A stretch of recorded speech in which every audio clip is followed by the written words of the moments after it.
Un fait divers, par définition, c'est pas drôle, c'est jamais drôle, même quand ça se finit bien, et c'est rare.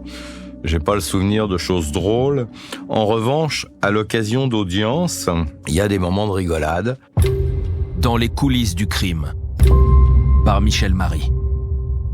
Les règles à respecter dans ce métier de journaliste, que ce soit chroniqueur judiciaire ou fait diversier ou journaliste d'investigation, comme vous voudrez, je pense que c'est tout d'abord la loyauté et l'honnêteté.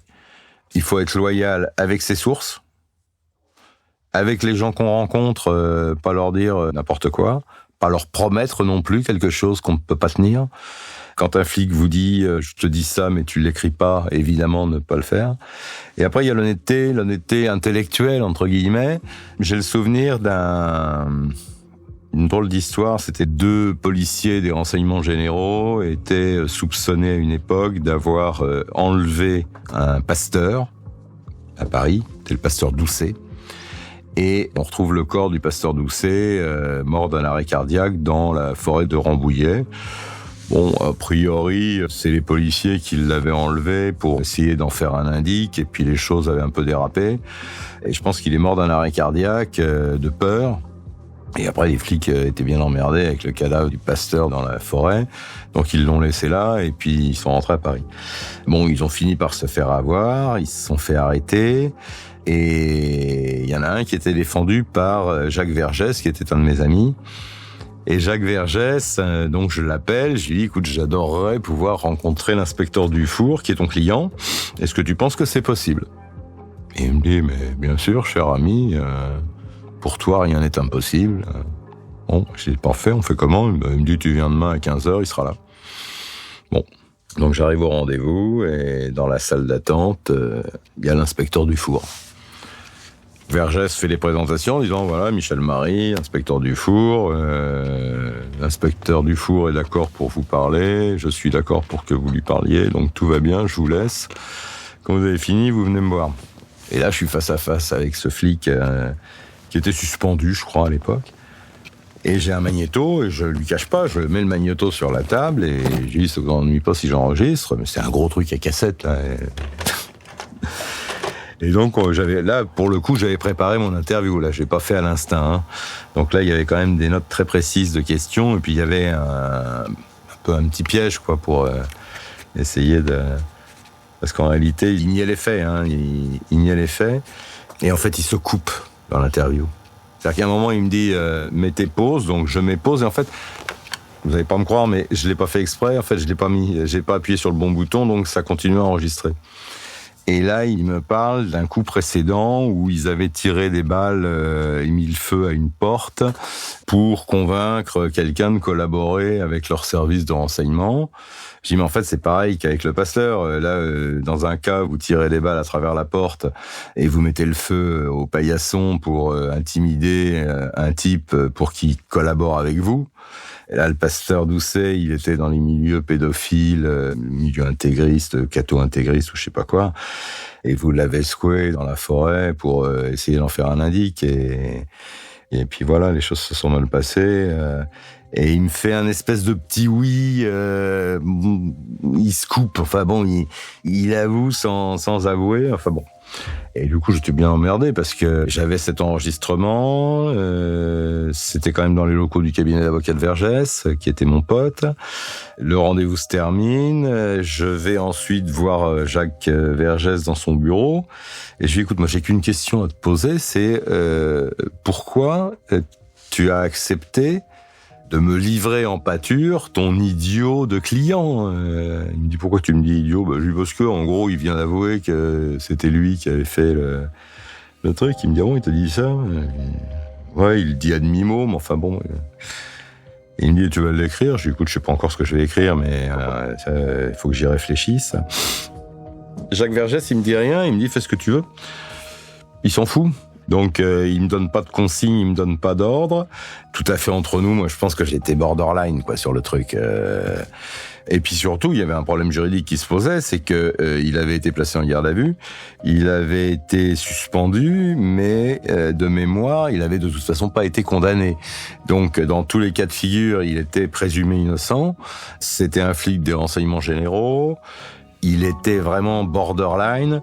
Et donc, je crois qu'on avait fait un truc où déjà le fait de l'avoir en interview, c'était déjà un beau coup. Il me semble qu'on avait fait quelque chose d'assez soft, de propre en tout cas, histoire de pas foutre Vergès dans la merde, de pas mettre la préfecture de police dans la merde. C'est pas forcément non plus notre intérêt, parce que c'est bien gentil de faire un coup d'éclat, mais si c'est pour se foutre tout le monde à dos, c'est pas forcément une bonne idée.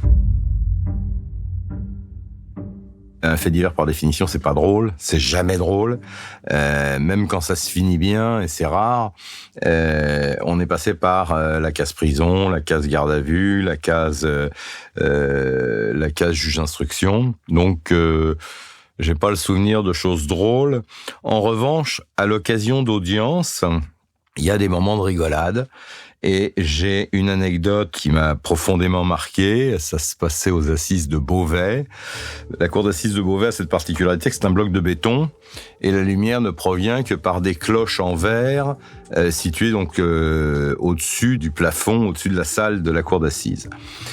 Et on jugeait depuis 2 ou 3 jours un homme qui était censé avoir abattu le mari de sa maîtresse, qui était une personnalité de la région, beaucoup d'argent, chef d'entreprise. Et le drame se déroule dans la résidence secondaire de ce couple, où ils arrivent avec un Range Rover et un plateau de fruits de mer dans le coffre. Et là, avec un fusil à lunettes à plusieurs centaines de mètres, le tueur l'abat d'une balle en pleine tête. Donc le mari est foudroyé par la balle. L'enquête en présence de la femme s'appelait Mercedes. Déjà, le prénom, ça s'invente pas. Mercedes est donc témoin du meurtre de son mari. Et les gendarmes, au bout d'un moment, à force de faire leur enquête, déterminent qu'elle avait un amant et s'intéressent à l'amant, l'interpellent. Et je sais plus les détails, mais en tout cas, le considère comme le suspect numéro 1, le place en garde à vue. Et il est mis en examen et il comparaissait donc devant la cour d'assises de Beauvais. Je crois de mémoire qu'il reconnaissait les faits, mais ça n'a pas une grande importance. Dans ce procès, toute la question tournait autour d'une éventuelle culpabilité de Mercedes. Était-elle le bras armé de son amant, ou bien l'amant avait-il, de son propre chef, décidé d'éliminer son rival, c'est-à-dire le mari de sa maîtresse ? Elle avait été placée en garde à vue, Mercedes. Elle avait nié farouchement, non pas sa relation adultère, mais en revanche sa participation au crime. Et elle était restée sur cette position. Et c'est vrai que dans le dossier, ça collait pas. Enfin, il y avait un truc qui allait pas, ne serait-ce que pour les horaires. Enfin, je sais pas, il y avait une multitude d'éléments, d'indices, comme on dit, qui laissaient penser qu'elle était pour quelque chose dans la mort de son mari.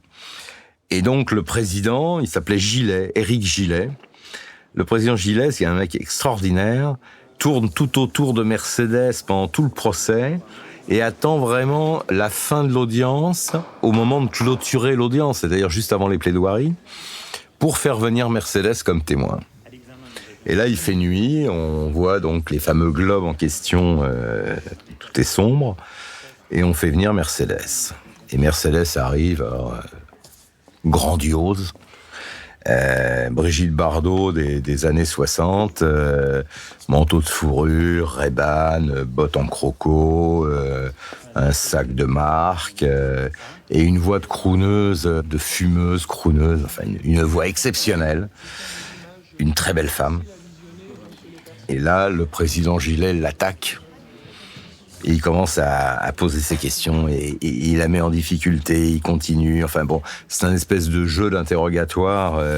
Il essaye de la coincer. Mercedes se déstabilise un peu, mais se reprend assez vite. C'était une femme intelligente. Je ne sais toujours pas à ce jour si elle était ou non coupable. En tout cas, pas coupable, évidemment pas coupable, puisque de toute façon elle n'a pas été poursuivie. Mais je ne sais pas si elle avait. J'ai pas d'intime conviction. Et à la fin, épuisé par son questionnaire, entre-temps, il s'était mis à pleuvoir, une espèce d'orage qui commençait à gronder dehors. Et il lui pose une question, la dernière. Et il l'appelle par son prénom, ce qui est quand même assez exceptionnel de la part d'un président. Il dit, bon, écoutez, Mercedes, ici, on se pose tous une seule question. Est-ce que vous avez, oui ou non, participé à la mise à mort de votre mari ? Et là, elle répond non. Et l'orage pète à ce moment-là, mais il y a un zébrage, là, le ciel s'est zébré, et ça a inondé la salle de lumière. Et là, le président a ce mot incroyable, il dit, voyez, même Dieu ne vous croit pas. C'était Dans les coulisses du crime par Michel Marie. Abonnez-vous à notre podcast pour ne rater aucun épisode.